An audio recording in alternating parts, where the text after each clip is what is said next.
Cult Cinema Podcast. Oh, it's better than safe. It's definitely. Whew. That was a close one.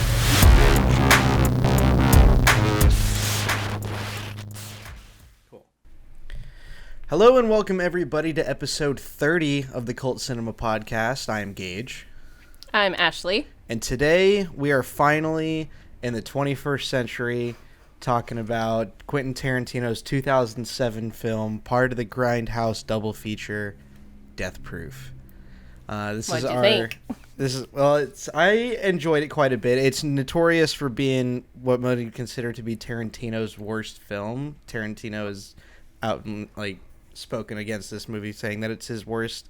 But I enjoyed it. It is it's very different, but it's also very similar to a lot of his work. It still kind of has that old school look and style to it, even though this movie does kind of shift its visual tone kind of halfway through the movie. It still kind of maintains like an old school, kind of 70s kind of grunge look throughout most of it. But yeah, I enjoyed it. Did you watch the hour and a half version or the 2 hour version? Because there's the hour and a half version that was released as part of the double feature, and then there was the 2 hour version that was released on its own as the director's cut. I think I watched the hour and a half. Okay.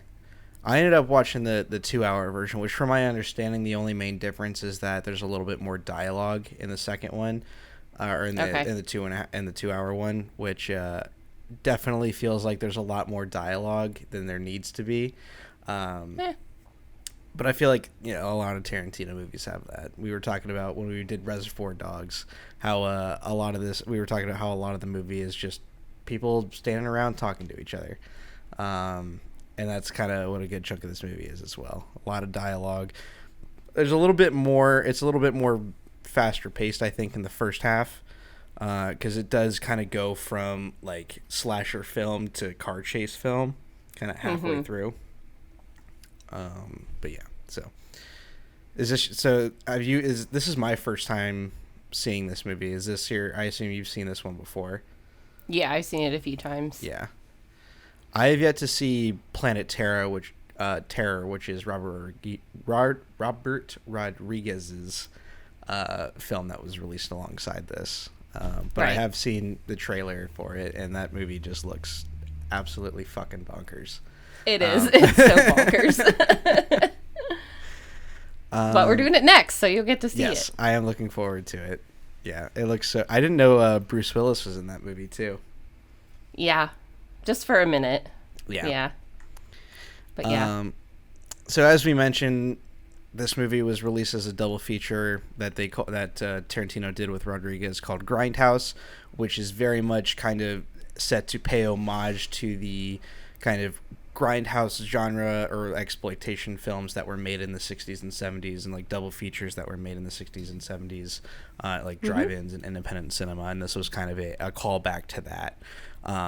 You kind of get a lot of the vibe of that because the editing is really rough through a lot of this movie, but it's on purpose. When I say the editing is rough, there's dialogue is abruptly cut off, and so are some scenes and clips. There's plenty of dust and scratches that you see on the classic old film stock look and everything like that they manually added on to the film because of course it was shot on film, because Tarantino is under the impression that digital is ruining cinema. I mean, with this, he didn't go wrong. Right, yeah. This was kind of the Tarantino kind of trying to show that the old school ways of making a film are still the best ways, but it would still kind of go to bite him in the ass with the budget of... I think the budget of the entire Grindhouse double feature was $50 million, and that ended up only making $10 million or something in the box office or something like that. Yeah, it bombed. Yeah. Yeah, it really bombed until it came out on DVD when they had the fake trailers that came with that. Yeah. Like you said, the extended cuts. So then it did really well. Mm-hmm.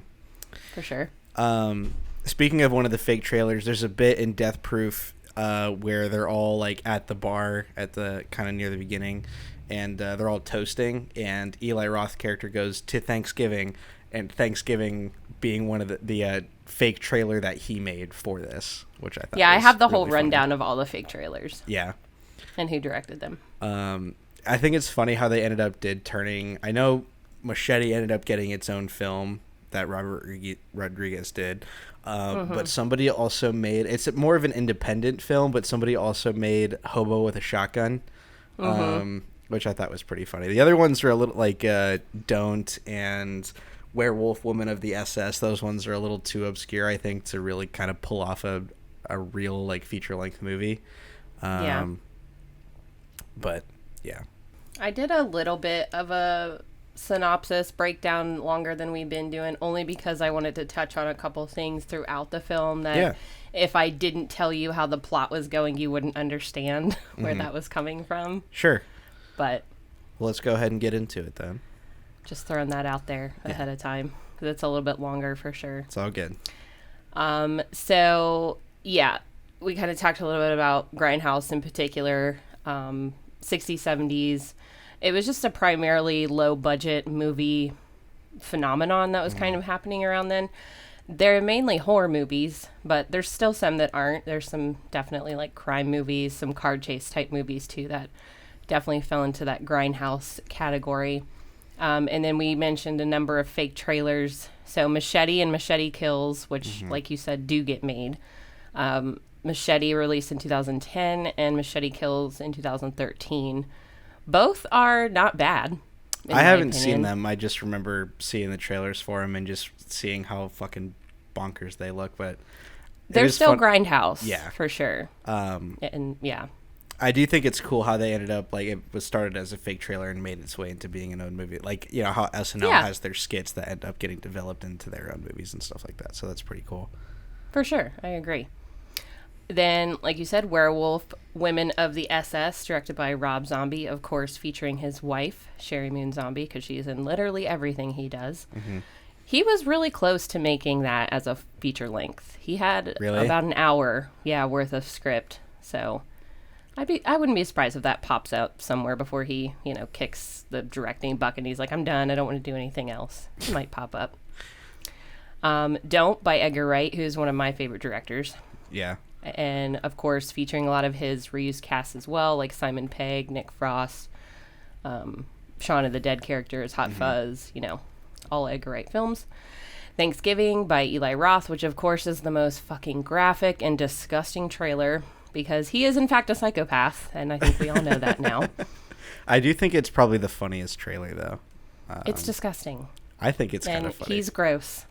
But, like, in the way that it's just, like, the one-liners that it used and the way that it cuts, like, through the trailer, I just think it's funny.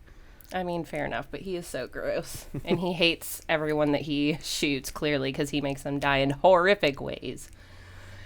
And then finally, Hobo with a Shotgun by Jason Eisner, John Davies, and Rob Cordelelli. All three of them collaborated on that trailer, which I haven't heard of any of them. I think Jason Eisner maybe, but Eisner I can't sounds remember. familiar, but yeah. I don't know about anybody else. Work, yeah. Yeah. So we start out and we follow a local DJ named Jungle Julia and her friends, Butterfly, who's Arlene, and Shayna. And they're basically just young women, in their 20s, going out, doing things in the small town of Texas. And as they're at this bar, when they finally arrive there, of course, cameos by Eli Roth, like you said, and Tarantino is the bar owner, so he makes cameos as well.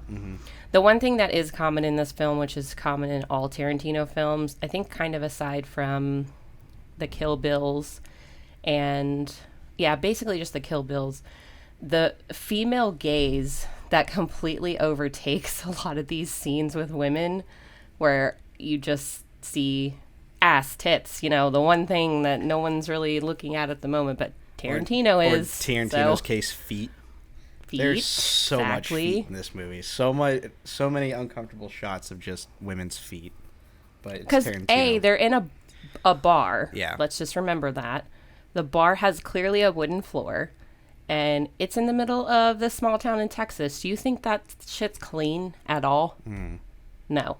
And they're barefoot walking around it. All these girls are. It's so gross. if you think about like what you're walking on. It's just gross. But also in the bar is stuntman Mike, and he is actually a stuntman played by excuse me, I'm so sorry. Played by who? Played by who? I'm gonna sneeze again. You go. What's his name? Is played by Kurt Russell. Kurt Russell. Thank you. So sorry. Edit that out. Kurt Russell himself. Yes. And he is alone at this bar initially. And Butterfly is the first person to actually notice him because she realizes that she noticed the car that he's driving first. Mm-hmm. And he has clearly been stalking them through most of the day. We see a couple scenes of them. They stop at a gas station. They stop at, I think they go to a Mexican restaurant, and then they go to the restaurant. Bar. Yeah. Exactly. And she has noticed his car the entire time, which is, well, we'll get to in a second, is it stands out. I mean, she noticed it for a reason. Rose McGowan is also in this one. She is also in Planet Terror. She makes an appearance in both of these movies. Kind of starts flirting with him a little bit and asks him for a ride home. And, excuse me, there's some back and forth with her, how she doesn't like Julia and her friends, and, you know, it gets kind of catty then. But finally they go to leave, but there's a section of this movie where Jungle Julia, as she's on the radio, mentions that her friend Butterfly is in town, and if you recite a poem, she'll give you a lap dance. And buy her a drink, she'll give you a lap dance. Yeah, if you confront her, buy her a drink, recite the poem, then she'll give you a lap dance. It's up to her whether she does it or not. You could lie and say you did it already tonight. It's a one night only thing, but stuntman Mike asked for said lap dance. And initially she's like, I mean, you're old, one. Two, you are clearly creeping her out to begin with. But eventually he kind of goats her into doing it, and she does eventually, agree to do it. So she gives him a lap dance, and it's not bad. She does a good job. Everyone's going to leave this bar at this point. The girls all get in their car. Pam, of course, Rose McGowan, has asked Mike for a ride. And this is when he goes into the description of his car, which is labeled as death proof. This is a real term for stunt vehicles in general, whether they're prop or used, professionally with stunts, movies, TV. They do actually make a lot of the same modifications that you see him start to describe to her in the car when she gets in. The roll bars, the plexiglass screen, the bulletproof windshield, windows, things like that, so glass doesn't come flying all over you.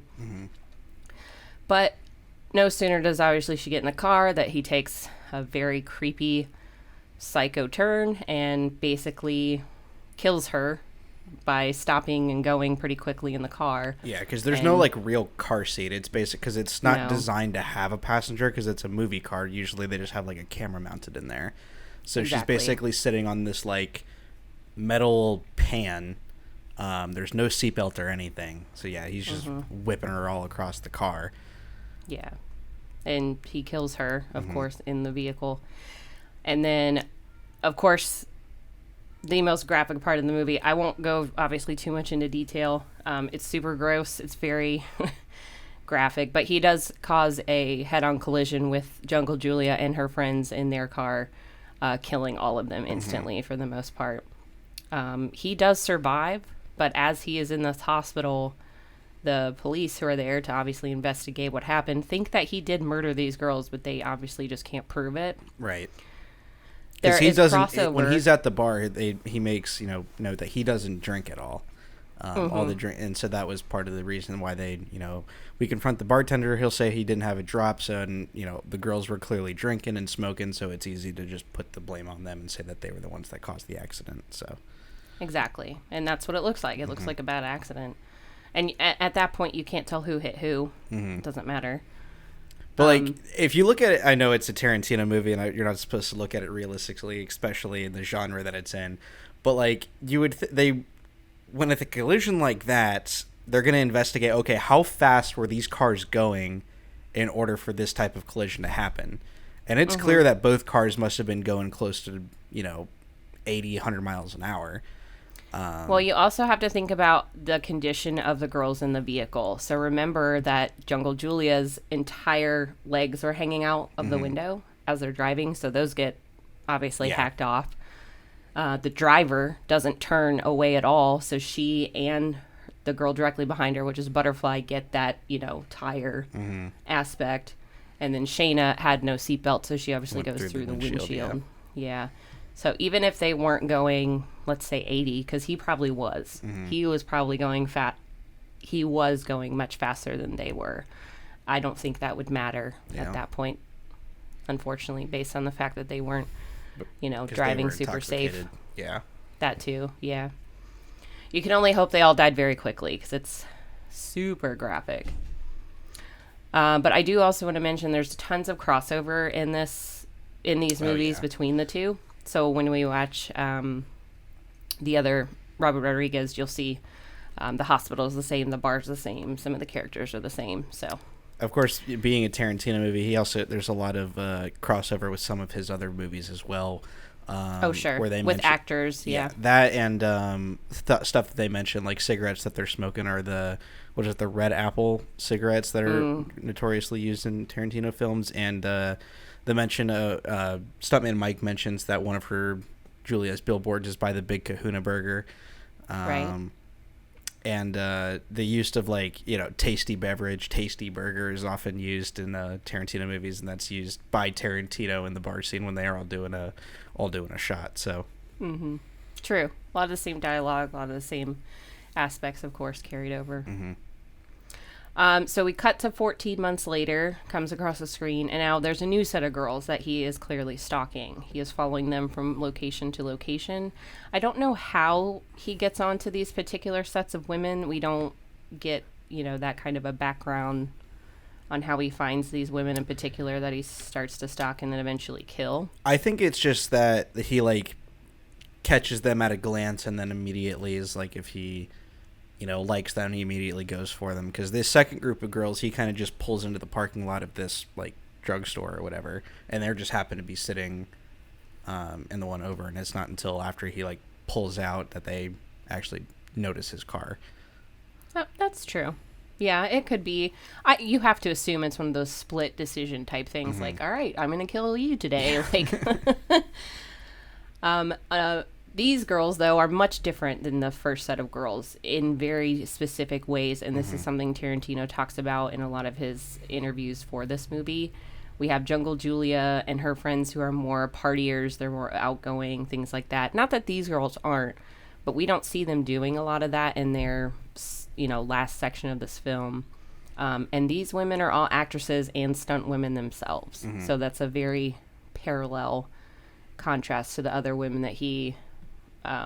has been stalking. Yeah. So. And what's her name? Mary Elizabeth Winstead, who plays one of the girls who's an actress. And this is actually she had worked with Kurt Russell 2 years prior on a movie called Sky High, which is a fucking kids movie. And then they go right into doing this, and just the stark contrast of the genre. And I don't know who directed Sky High, but I don't think it had anything to do with Robert Rodriguez or Tarantino being a kids movie. But I'm interested to know how they ended up, if it's just coincidence that they ended up working together, just 2 years later after Sky High, or if there was somebody involved with both productions that were like, hey, we should get them together. I don't know, something like that. But even though you don't really see Russell interact with Mary Elizabeth's character really at all in the entire movie. No. Also of note in this cast of women is Zoe Bell, who was in Whip It. Was she in Whip It? Oh yeah, she was one of the because she's roller derby. She's an actual stunt woman. Yeah, she plays herself in this movie. Exactly. I believe she first got acquainted with Tarantino by playing Uma Thurman's stunt double in the Kill Bill movies. And then Tarantino eventually wrote her into this role, and but I think it's really cool seeing that, because it's they're supposed to be women in the industry, and having someone who's actually a stunt double play a stunt double and as herself is really cool to see. Yeah, I thought it was too, for sure. When I first saw this, I was like, wait a minute, that's actually her on the car. For sure. Anyway, a roundabout way, how this kind of wraps up, Zoe wants to drive a specific car that she's been fascinated with since she was a young girl, a 1970 Dodge Challenger with a 440 engine that is from another Grindhouse type movie reference, Vanishing Point. So they bring that also back in with some of the stuff they mention, as well as the actors and actresses in this movie.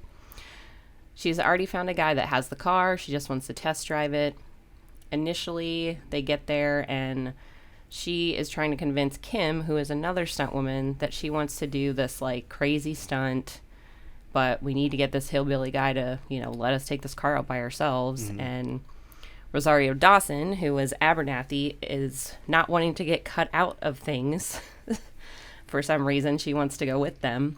But in turn, they leave the other girl, Mary Elizabeth Winstead, with this random stranger, which is very sketchy. Yeah, and he's just like so unsettling. I don't know his actual name, but he's in a lot of Adam Sandler movies. Yeah. Traditionally as the cross-eyed guy that talks funny. But yeah, and it's like we just see them leave her behind, and then we don't see Lee's character for the rest of the movie. No, but she gets lucky in this instance. Yeah, kind of. Yeah, she didn't have to go through the trauma that we're about to describe. Right. But if she was in the back seat, she would have been fine. Really, the only person that was probably in the most danger was Zoe being strapped to the hood of the car, which is part of the stunt that she wanted to do.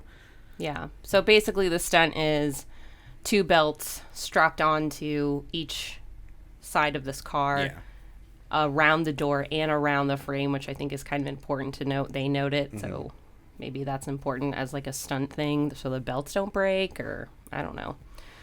But she basically lays on the hood of this car, and Kim drives really, really fast down these roads, and, that's the stunt.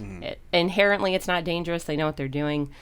But, of course, stuntman Mike comes out of nowhere and starts ramming their car, almost killing them multiple times. But Kim drives this car like a fucking pro, and they end up being fine and turn the tables on him and start hunting him down.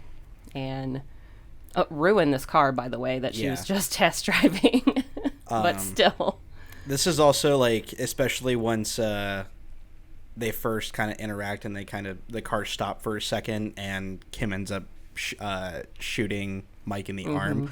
You see a very stark contrast in Mike's character, especially compared to how he is in the first one, where he's very the smooth, kind of charismatic, but also kind of creepy old dude that's, and he's very much supposed to be like a commentary on stuntmen of the 60s and 70s that were, doing big stunts for real before everything got replaced by CGI and before. So they're cocky. Yeah. Super cocky. Yeah. But it's after he kind of realized that he's getting a taste of his own medicine with racing these girls, is when his character takes a complete 180 and he becomes just a total bitch. And is just crying and whining, and it's Yep, because he gets away for a minute, but Kim pops right back up and starts hitting him from behind and hitting him from the side. And obviously he is shot in the arm, like you mentioned, so he can't really control much of his vehicle, but they do eventually run him off the road and just fuck him up. Yeah. Just beat the shit out of this guy. Out of him. And that's the end. That's the end. I mean, that's the end. It just ends. He just gets the shit kicked out of him. It just says the end, and then and then Abernathy just fucking heel kicks him in the face, and then it just credits. Credits roll. Credits roll. The credits are something also cool to note. Obviously, did you know what these were when you first saw it? I was like, what are these like clips of just these girls? Random women, right? Yeah, so they're old school color tests. Okay. They would dress women up in these, crazy color clothes to get background coloring because, in the 60s, 50s, 30s, it was hard to, there's so much black and white before there was color, so nobody really had to worry about that. But I thought that was a cool touch to add to the credits for sure. Because it's very much in the, you're experimenting with color and it's experimental genre of filmmaking, so Yeah, absolutely. One thing I want to touch on a little bit more. So I mentioned earlier that the movie shifts its kind of visual style a lot throughout. At first, it's very it's kind of standard throughout the first half of the movie, where it's very just kind of grungy, and in color. But has a lot of like washed out colors, use of neon, stuff like that. And then as we get to the second half, where it kind of turns it, where the genre of the movie itself kind of takes a turn, going from a slasher to like a action car chase film. Well, they also start the second half in black and white, and then abruptly switch to color. Right, and it's not really set why he starts that scene in black and white and then shifts to color soon. Most people just think it's just Tarantino experimenting because he can. This is kind of the movie that he can just completely experiment with.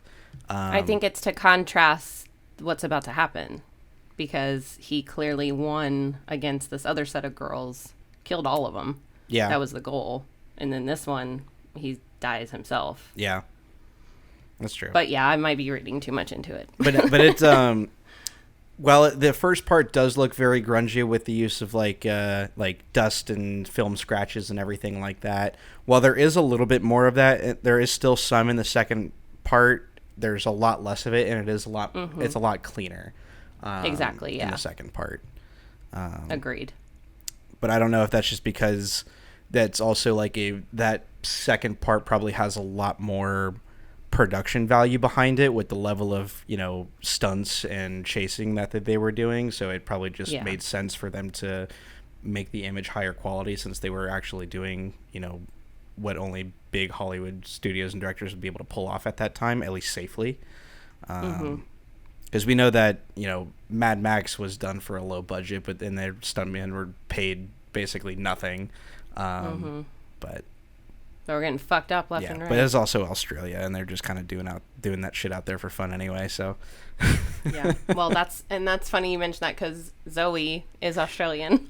She's New Zealand, isn't she? New Zealand. Yeah. They make a point in the movie. You can't compare a Kiwi to an Aussie. Same kind of country, though. I mean, with the rough and tumble, the backwoods, stuff like that.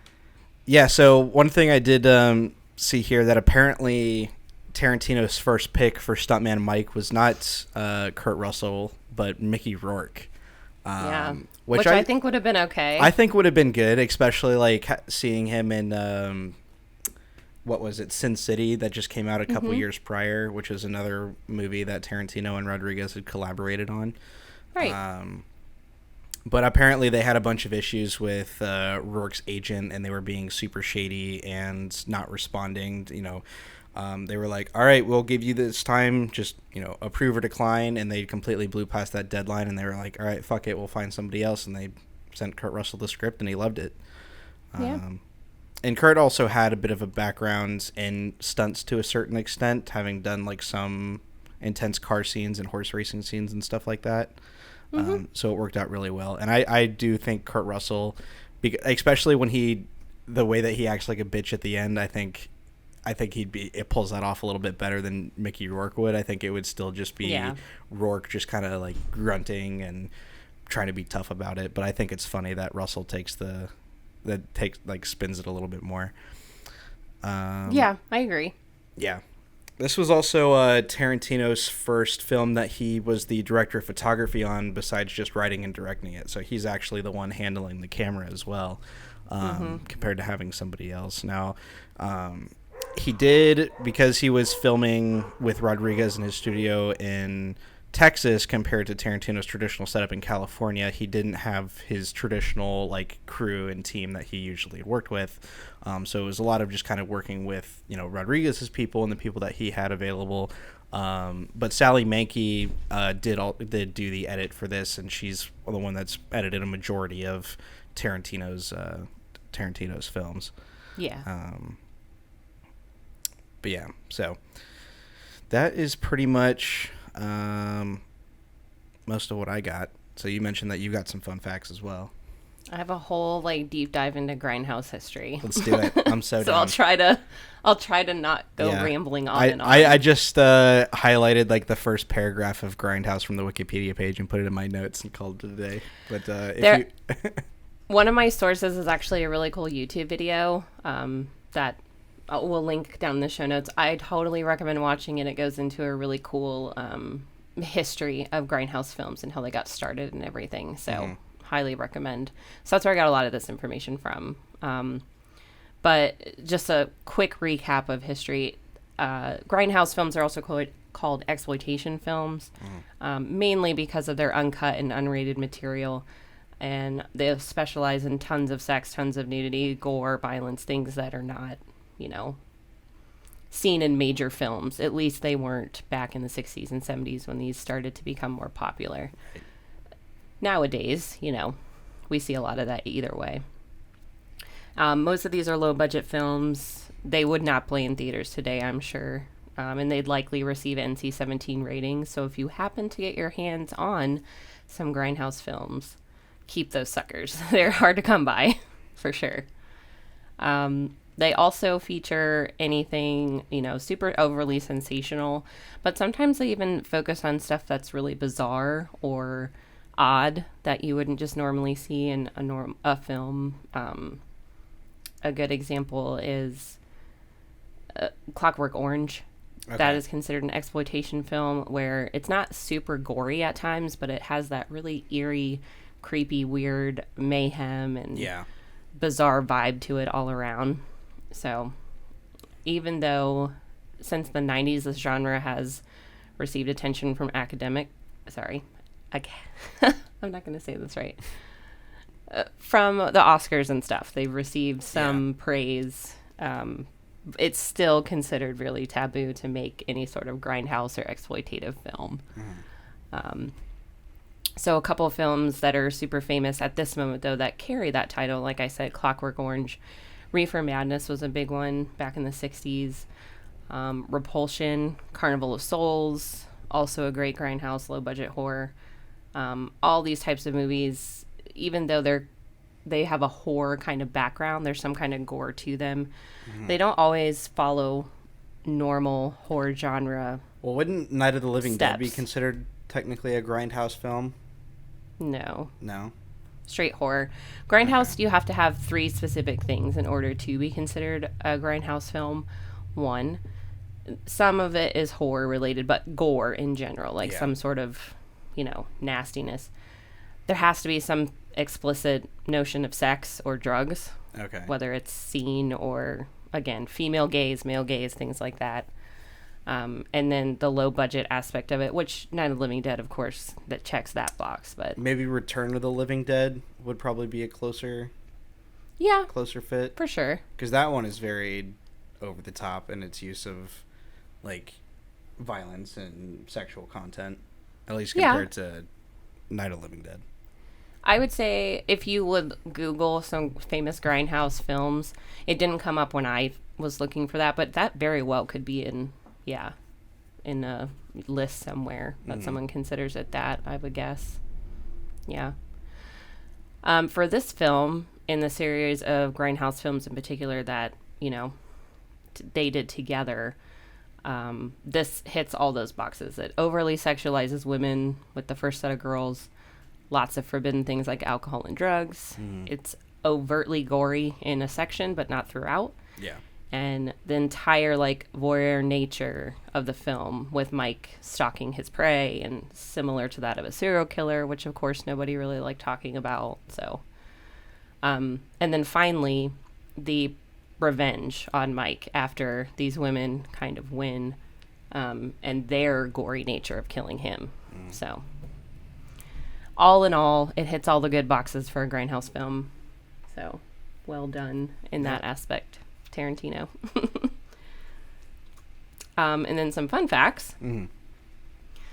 So the concept of this movie came from a conversation between him and Sean Penn at a bar. That's right. I did read that, yeah. Where Penn told Tarantino he could find a death-proof car for around $10,000 and, he could hire a stunt crew and they would basically die for whatever he was asking them to do. I think it was give a stunt team a car and $10,000 to $15,000 and they'll make that sucker death proof or something like that. Yeah, and he liked the name, so for sure. You kind of already mentioned the stocky scratchy film stock that he used. So that, of course, carries on from the unpolished kind of Grindhouse theme that a lot of these films had. There are multiple old movie and Grindhouse homages in this.